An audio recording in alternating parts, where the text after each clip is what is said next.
एक फूडी लड़की जिसे हेल्दी और टेस्टी खाना बनाने का और खाने का बहुत ज्यादा शौक है, लेकिन अजीब बात यह है कि उनका पेट ही नहीं है। नाम है नताशा। मुंबई में पैदा हुई, दिल्ली में शादी हुई, लेकिन शादी अच्छी नहीं चल पाई, जिसकी वजह से उसे बहुत ज्यादा स्ट्रेस रहने लगा। बहुत ज्यादा स्ट्रेस की वजह से उसके शोल्डर में पेन शुरू हो गया, लेकिन जब भी वो खाना खाती उनके शोल्डर में पेन बढ़ जाता। एक डॉक्टर से अच्छे से चेक करवाने के बाद उस डॉक्टर ने बताया कि उसके पेट में ट्यूमर है और सर्जरी करनी पड़ेगी। सर्जरी के दौरान जान बचाने के लिए उसके पेट को बाहर निकालना पड़ा। अब हालात ये थे कि अब वो जो कुछ भी खाती वो सीधे उनके शरीर से बाहर निकल जाता। अब सर्जरी के बाद उनके पास सिर्फ दो ही चॉइस थी, या तो वो जिंदगी जीना छोड़ देती या फिर वो भरपूर जीती, और उन्होंने सेकंड चॉइस को अपनाया और फाइनली आज वो द गटलेस फूडी के नाम से फेमस है।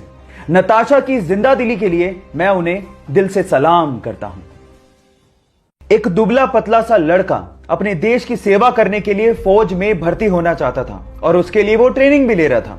इतने में ही वहां पर आए एक फौज के जनरल ने उसे देखकर उसके सिलेक्टर को कहा कि तुमने इसको सेलेक्ट क्यों किया है, ये फौज में भर्ती होने लायक नहीं है। और इस चीज को प्रूव करने के लिए उस जनरल ने एक ग्रेनेड उस ट्रेनिंग ले रहे ग्रुप के बीच में फेंक दिया। लेकिन मजे की बात यह हुई कि जहां पर उस ग्रेनेड को देखने के बाद सारे लड़के दूर भाग गए, वहीं वो दुबला पतला लड़का उस ग्रेनेड के ऊपर कूद गया और सब लोगों को दूर हटने को कहने लगा। हालांकि वो ग्रेनेड नकली था, लेकिन इस घटना को देख के उस जनरल को समझ में आ गया था कि कद काठी होने से कुछ नहीं होता, साहस यानी कि जिगरा जिसके पास होता है, महान वही बनता है। न्यूजीलैंड पूरी ही दुनिया के लिए कोरोना के खिलाफ जंग में एक मिसाल बन चुका है। 50 लाख की आबादी का यह देश अब पूरी तरह से कोरोना से फ्री हो चुका है। उसके पीछे का रीजन है उनकी नीतियां। एक्चुअली जैसे ही 26 फरवरी को पहला केस आया, वहां की गवर्नमेंट ने सख्ती से लॉकडाउन को लागू कर दिया और उसके बाद सबसे अच्छी बात यह रही कि वहां की जनता ने अपनी प्रधानमंत्री का विश्वास किया और लॉकडाउन के नियमों का सख्ती से पालन भी किया। और नतीजा यह निकला कि पिछले 18 दिनों से वहां पर कोरोना का एक भी केस पॉजिटिव नहीं निकला है। Today there are no active cases in New Zealand. यहां न्यूजीलैंड से सीखने लायक बात यह है कि अगर हमें कोरोना के खिलाफ जंग को जीतना है तो जनता और गवर्नमेंट दोनों को साथ मिलकर काम करना पड़ेगा। इस मैसेज को शेयर करिए ताकि लोगों में जागरूकता फैले और हम भी कोरोना फ्री नेशन का सपना साकार होता देख सकें। आईपीएल पहली बार उस समय चर्चा में आ गया था जब हरभजन सिंह ने एक मैच के दौरान श्रीशांत को थप्पड़ जड़ दिया था।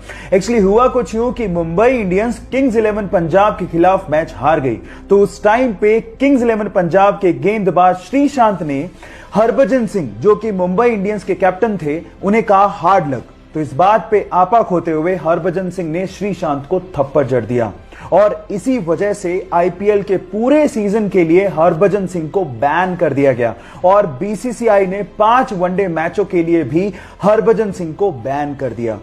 गाइस, हर खेल के बाद हार और जीत तो चलती रहती है, लेकिन हार के बाद आपा खोना अच्छी बात नहीं है। गाइस, क्या आप लोग भी पब्लिक वाईफाई को बिना सोचे समझे इस्तेमाल कर लेते हैं क्योंकि वो फ्री में मिल रहा है? तो आप सावधान हो जाइए क्योंकि आपके साथ फ्रॉड हो सकता है। क्योंकि पब्लिक वाईफाई सबके लिए ओपन होता है और उसके लिए कोई ऑथेंटिकेशन की जरूरत नहीं होती। और अगर गलती से भी आपने पब्लिक वाईफाई में अपनी कोई प्राइवेट चीजें या फिर बैंक डिटेल्स या फिर इंटरनेट बैंकिंग को इस्तेमाल कर लिया और वो हैकर्स के हाथ में लग गया, तो आपके साथ बहुत बड़ा फ्रॉड हो सकता है। अगर मान लीजिए कि मजबूरी में आप लोगों को पब्लिक वाईफाई यूज करना पड़ जाए, तो इन दैट केस आप अपने लैपटॉप में या स्मार्टफोन में वीपीएन यानी कि वर्चुअल प्राइवेट नेटवर्क को इस्तेमाल करते हुए अपना काम कर सकते हैं। इस नॉलेज को लोगों के साथ शेयर करना मत भूलिएगा ताकि आप अपने साथ साथ लोगों को भी फ्रॉड से बचा सकें। इस पूरी दुनिया में एक ऐसा समंदर है जहां पर अगर आपको तैरना ना भी आता हो तो भी आप कभी डूबोगे नहीं। यह समंदर इजराइल में है जिसका नाम है डेड सी यानी कि मृत सागर। अब आप कहेंगे कि इसको मृत सागर क्यों कहा जाता है? क्योंकि नॉर्मल समंदर के पानी की तुलना में इसमें 8 गुना ज्यादा नमक की मात्रा पाई जाती है, जिसकी वजह से कोई भी समुद्री जीव जंतु या फिर वनस्पति इसमें पनप ही नहीं सकती।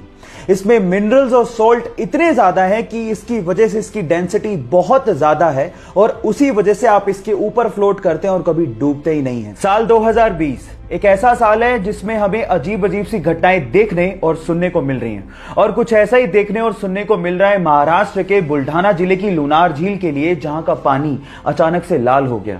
बहुत सारे तर्क दिए जा रहे हैं, लेकिन साइंटिफिक तर्क यह दिया जा रहा है कि लूनार झील का पानी इस वजह से लाल हुआ क्योंकि वहां पर हेलोबैक्टीरियम की मात्रा अचानक से बढ़ गई।